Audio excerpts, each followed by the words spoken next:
مرکز اہل سنت و جماعت مرکز عشق رسول بنا ہے.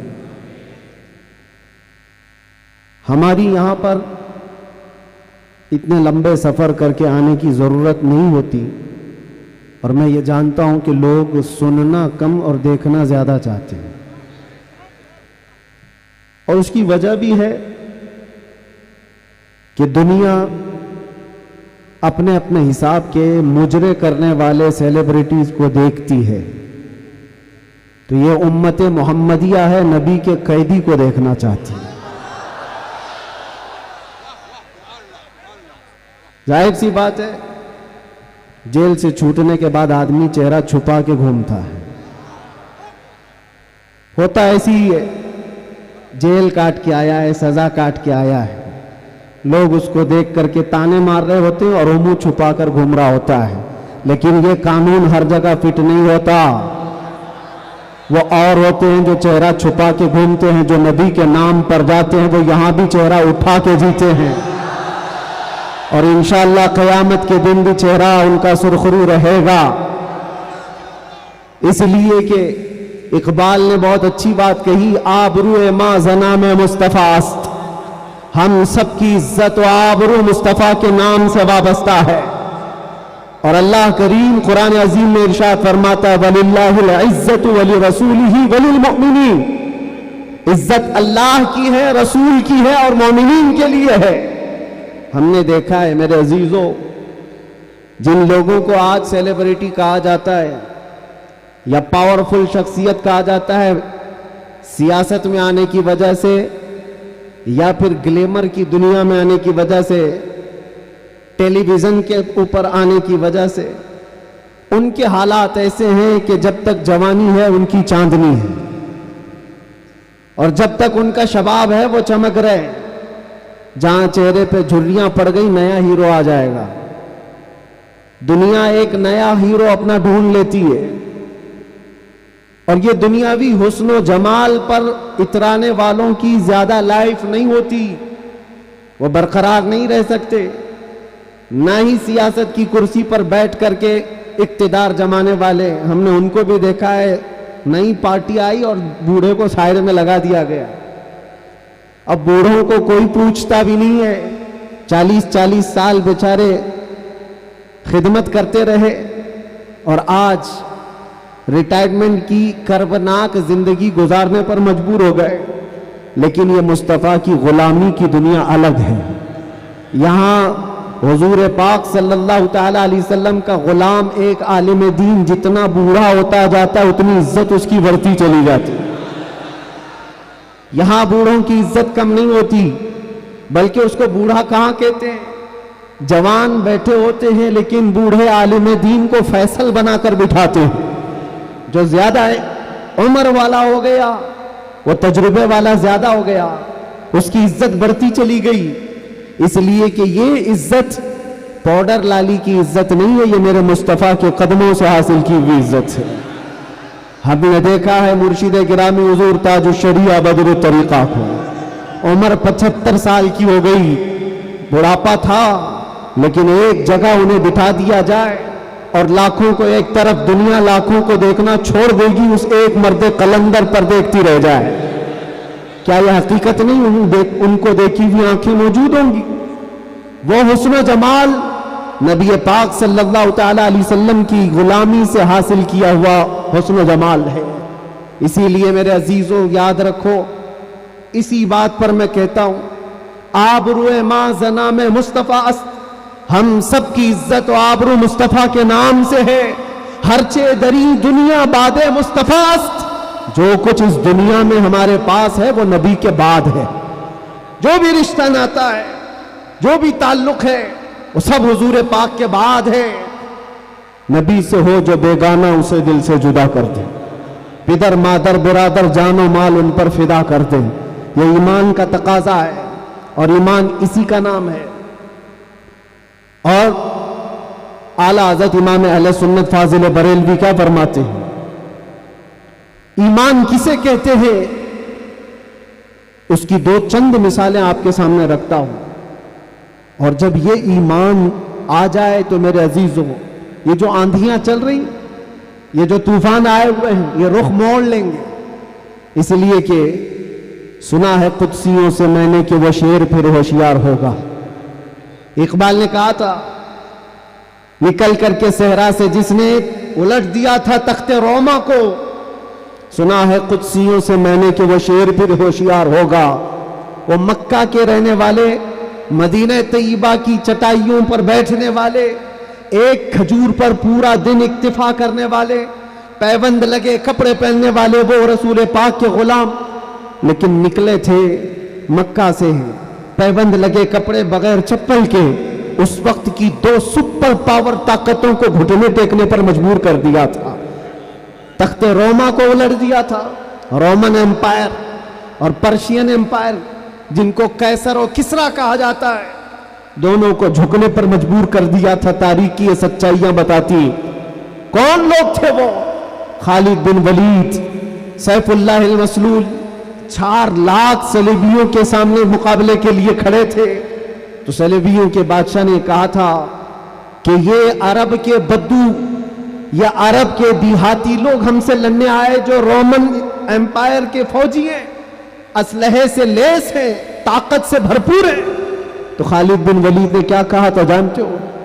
آپ نے کہا تھا رومیو، جس طرح تمہارے فوجی شراب پسند کرتے ہیں، ہم وہ فوج لے کر کے آئے ہیں، تمہاری شراب سے زیادہ ہم شہادت پسند کرتے ہیں۔ یہ وہ لوگ ہیں جو شہادت کے لیے جیتے ہیں۔ عزیزان گرامی وقار، وہ ایمان کامل جب آ جائے تو پھر یہ طوفان اور یہ آندھیاں اپنا رخ موڑ لیں گی۔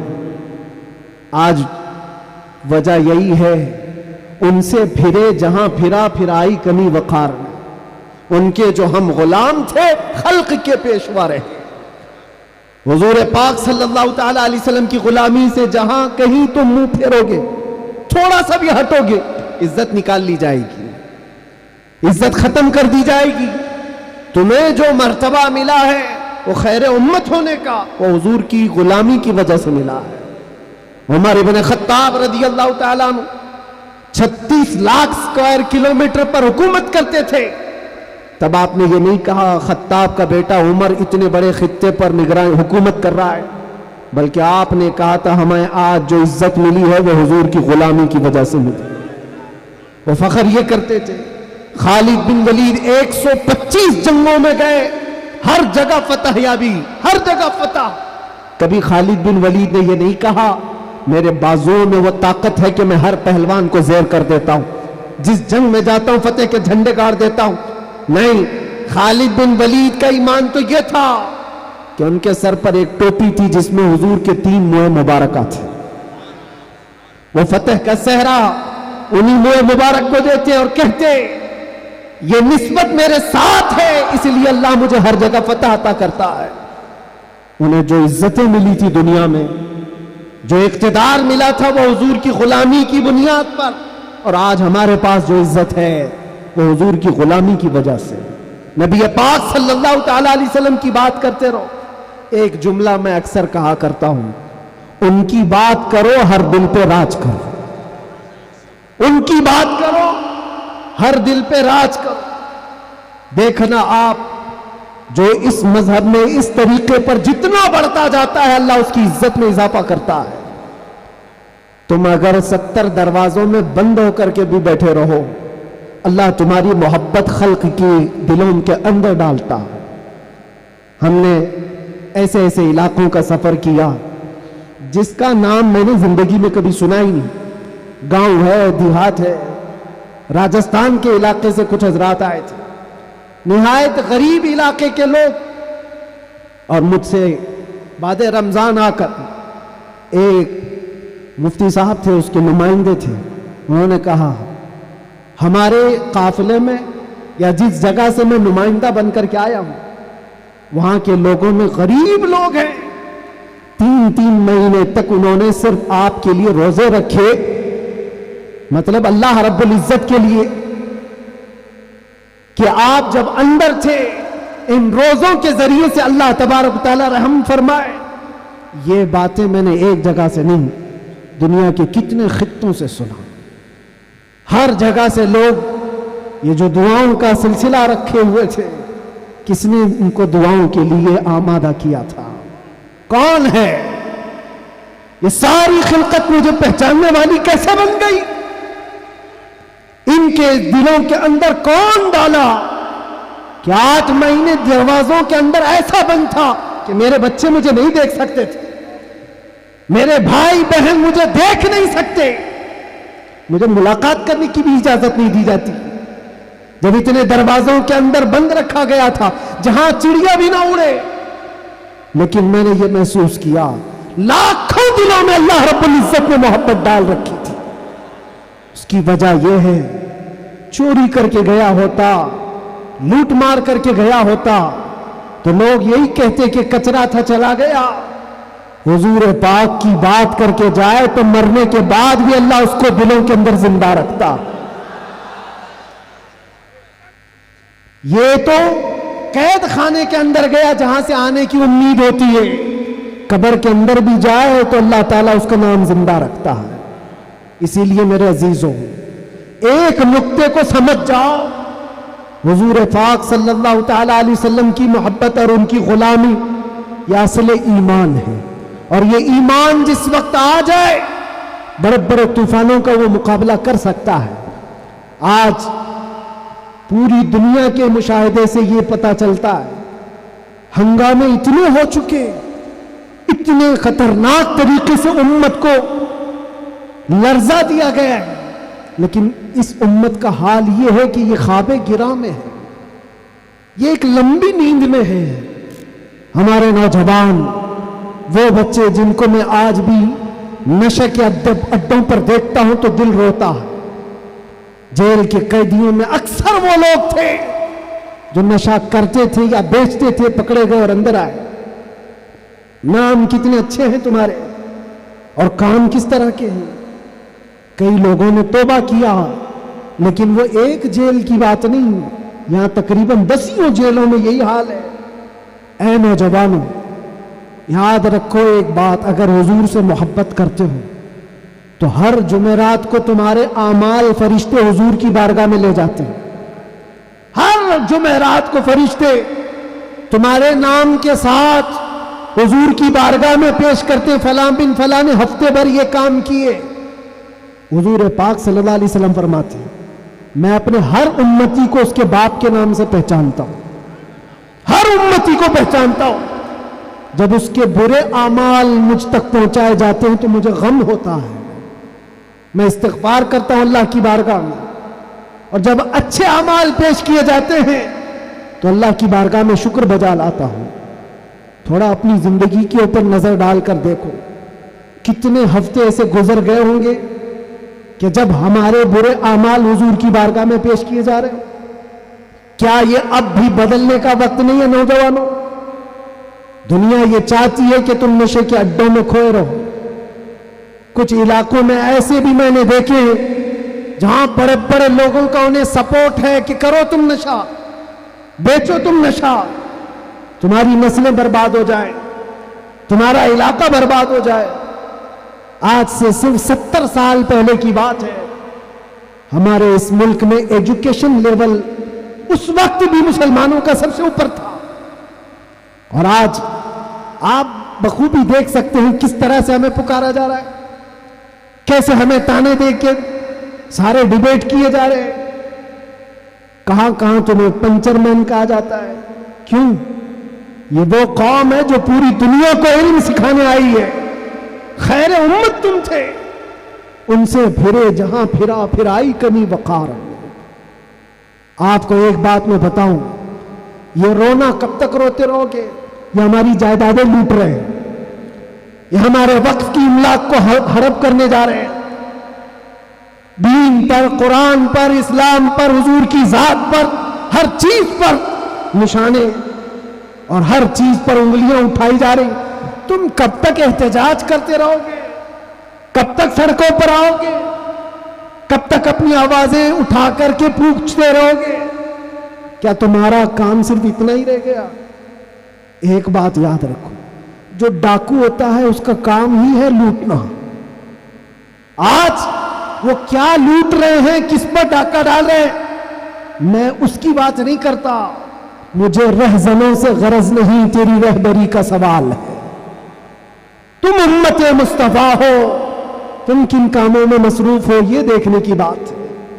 مجال نہیں ہوتی میرے عزیزوں، مسجد، مدرسہ، مزارات اولیاء، حضور کی ذات، قرآن اور اللہ کی ذات یہ بہت بلند ہے۔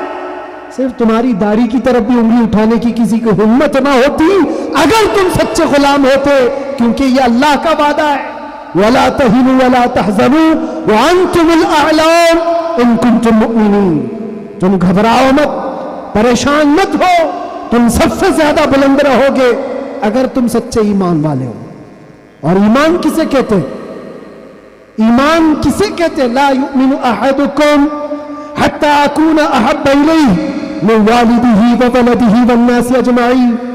یہ میرے آقا صلی اللہ علیہ وسلم فرماتے ہیں تم میں سے اس وقت تک کوئی پورا مومن نہیں ہو سکتا جب تک کہ ساری دنیا تمہارے مال، اولاد، ماں باپ سب سے زیادہ مجھ سے محبت نہ کرے۔ اور ابھی میں سوال کرتا ہوں، سارے ہاتھ بھی اٹھا دیں گے، بہت سارے کھڑے بھی ہو جائیں گے، جوش میں بھی آ جائیں گے۔ صرف اگر میں اتنا پوچھوں، کیا آپ اپنے نبی پاک صلی اللہ علیہ وسلم سے اپنی جان سے زیادہ محبت کرتے ہیں؟ میں ہاتھ اٹھانے نہیں کہہ رہا ہوں، سب تو کہتے۔ یہ سوال ایسا ہے، حضرت ابوبکر شبلی کہتے اسی سوال سے میں ڈرتا ہوں ہمیشہ کہ اگر کوئی پوچھ لے مجھ سے کیا تو حضور پاک صلی اللہ علیہ وسلم سے اپنی جان سے زیادہ محبت کرتا ہے، اس سوال سے تو میں ڈرتا ہوں۔ پوچھا گا کیوں؟ کہا اس سوال کے جواب میں اگر نہ کہہ دیا تو ایمان ہی چلا گیا، وہ آدمی کا ایمان ہی ختم ہو گیا، اور اگر ہاں کہتا ہوں تو میرے اعمال مجھ کو کوستے ہیں۔ کہاں تو جان سے زیادہ محبت کی بات کر رہا ہے اور کہاں تیرے عمل جس سے محبت کی جاتی ہے۔ تقاضا یہ ہے اپنا ہر عمل اپنے محبوب کے عمل کے مطابق ہونا چاہیے۔ اور حضور اکرم صلی اللہ علیہ وسلم نے یہ بھی فرمایا لا یؤمن احدکم حتی یکون ہواہ تبعا لما جئت بہ۔ تم میں سے اس وقت تک کوئی مکمل مومن نہیں ہو سکتا جب تک وہ اپنی خواہشات کو میری مرضی کے مطابق نہ بنا دے۔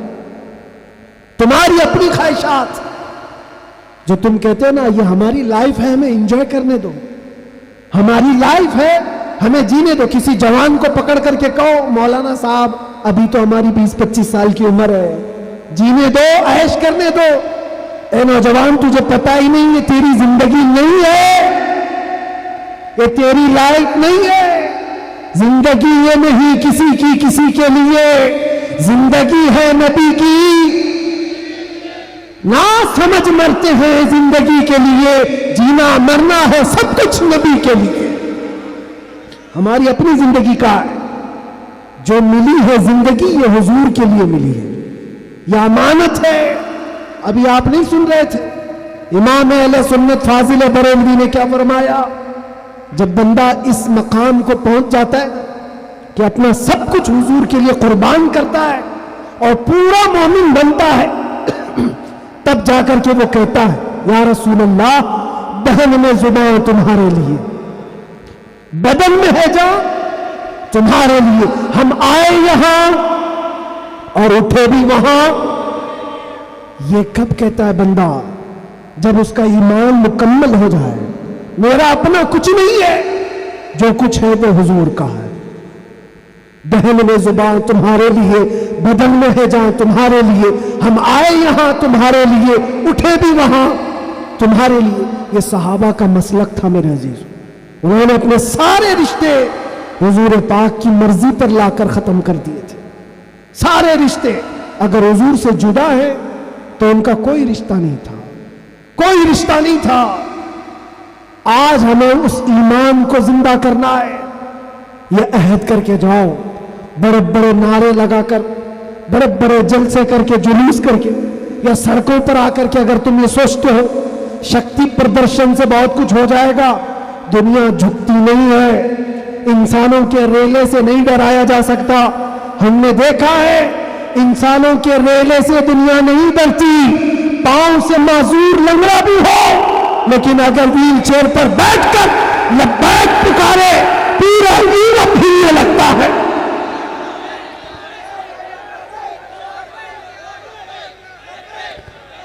دنیا یہ سیلاب سے نہیں ڈر رہی، دنیا کو اگر خوف ہے تو صرف اس ایمان سے جو عمر بن خطاب کا تھا، اس ایمان سے ڈر ہے جو خالد بن ولید کے اندر تھا۔ اسی لیے انگریز آج سے 100 سال پہلے کیا کہہ کر کے گئے تھے پتہ ہے؟ ہمارے بارے میں یہ کہہ کر کے گئے تھے، یہ فاقہ کش موت سے ڈرتا نہیں، ذرا روح محمدی اس کے بدن سے نکال دو۔ وہ یہ کہتے تھے روح محمدی اس کے بدن سے نکال دو۔ ڈر اسی بات سے ہے، ڈر اسی بات سے ہے، جہاں روح محمدی آ گئی دنیا کو پتا ہے یہ سویا ہوا شیر جاگ گیا تو بہتوں کی نیند حرام کر دے گا، جتنے کتے ہیں سب بل میں چلے جائیں گے۔ حقیقت ہے جتنے کتے ہیں سب بل میں چلے جائیں۔ اور مجھے لوگ یہ کہتے ہیں، مجھے یہ کہتے ہیں کہ ڈر لگتا ہے، پھر آپ کتا کہہ رہے ہیں۔ میرے عزیزوں، ہم ہندوستان میں رہتے ہیں، ہماری ہر گلی کوچے میں کتا ہوتا ہی ہے۔ مجھ سے باضابطہ طریقے سے سوال جواب کر رہے تھے، آپ تقریر میں اس طرح سے کہہ رہے ہو، کتا کہہ رہے ہو، کتا کہہ رہے ہو۔ میں نے کہا کس کو کہہ رہے ہو؟ میں نے کہا کتے کو کتا کہا۔ کس کو کہا جائے گا؟ ہم کتے کو کتا نہ کہیں تو آپ بولے ٹامی بولے۔ عزیزان گرامی وقار، مجھے اس سے لینے دینے نہیں ہے۔ بات یہ ہے کتے کیوں بھوک رہے ہیں اس سے کیا غرض، شیر کیوں سویا ہے اس سے غرض ہے، شیر کیوں سویا ہے اس سے مجھے غرض ہے۔ نبی پاک صلی اللہ تعالیٰ علیہ وسلم کی امت بزدل تو نہیں ہو سکتی، بزدل نہیں ہو سکتی۔ ہم کفن بردوش ہیں، ہم دنیا میں آئے اللہ اکبر سن کر کے آئے، اور جائیں گے تو اللہ اکبر سن کر جائیں گے، ہے یا نہیں؟ پیدا ہوئے تھے تو کانوں میں کیا سن گے؟ کسی مولوی صاحب نے اذان دی تھی کہ نہیں دی تھی؟ اللہ اکبر کہا تھا کہ نہیں کہا تھا؟ ارے جس دن پیدا ہوئے تھے اسی دن کہا تھا۔ کیوں کہا تھا؟ یہ تجھے پتا چلے اللہ اکبر کا مطلب اللہ سب سے بڑا ہے، باقی کوئی بڑا نہیں ہے، دوسرے سے ڈرنے کی ضرورت نہیں، اللہ سب سے بڑا ہے۔ اور جب مرو گے تو امام صاحب جنازے پہ کھڑے ہو کر کے کیا کہیں گے؟ نماز کے لیے رکعت باندھیں گے کہ نہیں؟ اللہ اکبر جاتے ہوئے بھی ہمارا یہ قانون ہے کہ وہ اللہ کو سب سے بڑا مان کر کے جا رہا ہے۔ تو پھر یہ بیچ کی زندگی میں ایرے غیرے نتو کھیرے سے ڈر کیوں؟ زیادہ سے زیادہ یہاں یہ ہوگا وہ ہمارے ساتھ ہوا ہے۔ میاں یہ تو چند دنوں کی بات تھی، صحابہ اکرام میں وہ لوگ ہیں جو 16 سال تک قید کی سزائیں کاٹے ہیں۔ حضور پاک صلی اللہ علیہ وسلم کے زمانے میں 16 سال تک قید رکھا گیا۔ وہ بھی آج مثالیں بہت ہیں، موجود ہیں۔ آزمائش کا دور، اگر اللہ نے ہماری زندگی میں یہ لکھا ہے تو وہ قبول کرو۔ اور یہاں آئے ہیں مرنے کے لیے، موت تو آنی ہے سب کی، لیکن ایک مومن موت سے ڈرتا نہیں۔ کیوں؟ موت اس کے لیے حادثہ ہے جس کا یہ سوچنا ہے کہ مرنے کے بعد جلنا ہے، مرنے کے بعد پھر پتہ نہیں کس شکل میں پیدا ہونا ہے، کتا پیدا ہونا ہے، بلی پیدا ہونا ہے، چوہا پیدا ہونا ہے، سانپ پیدا ہونا ہے۔ ڈر ہے، مومن موت سے ڈرتا نہیں، اس لیے کہ مومن